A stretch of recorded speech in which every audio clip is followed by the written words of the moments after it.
Trebali smo kreirati web stranicu za Lako, prvo 100% digitalno osiguranje u Hrvatskoj, s osiguranjem vozila kao prvim proizvodom. Stranica je osim pružanja informacija trebala nuditi i sve ostale funkcije poslovnice i agenta, kao što su ponuda, kupnja police, prijava štete, upravljanje policama i sl. U fokusu nam je bio urbani target koji ne želi trošiti vrijeme na redove i papirologiju, nego sve riješiti u nekoliko klikova. Nismo prilagođavali postojeći proces online kupnje Croatia osiguranja, nego preispitali i optimizirali klasični offline user journey, digitalizirali ga i učinili iskustvo kupnje police brzim, jasnim i zabavnim. U samo 10 mjeseci osmislili smo i stvorili novi digitalni native proizvod koji poštuje vrijeme i navike naše ciljane skupine.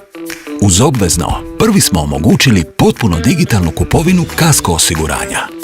Testiranja u ranoj fazi pokazala su da korisnici preferiraju modularnu strukturu kako bi sami mogli odabrati pokrića i složiti osiguranje prema svojim potrebama.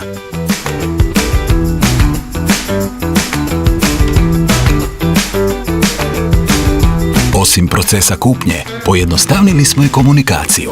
Iako su osiguranja sama po sebi složena, web je napisan prijateljskim i razumljivim jezikom, čak i kada se bavi najkompleksnijim pojmovima. Sučelje je u prezentacijskom dijelu dinamično i zabavno, a vizardi za kupovinu i prijavu šteta jednostavni.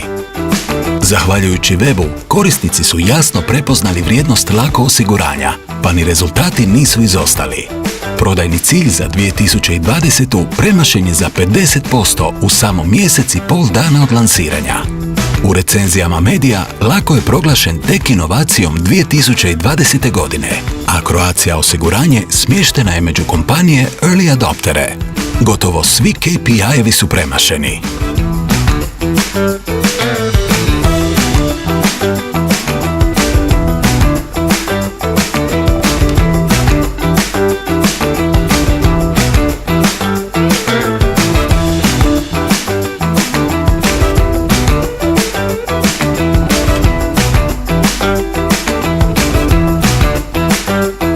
Probaj ti, lako je.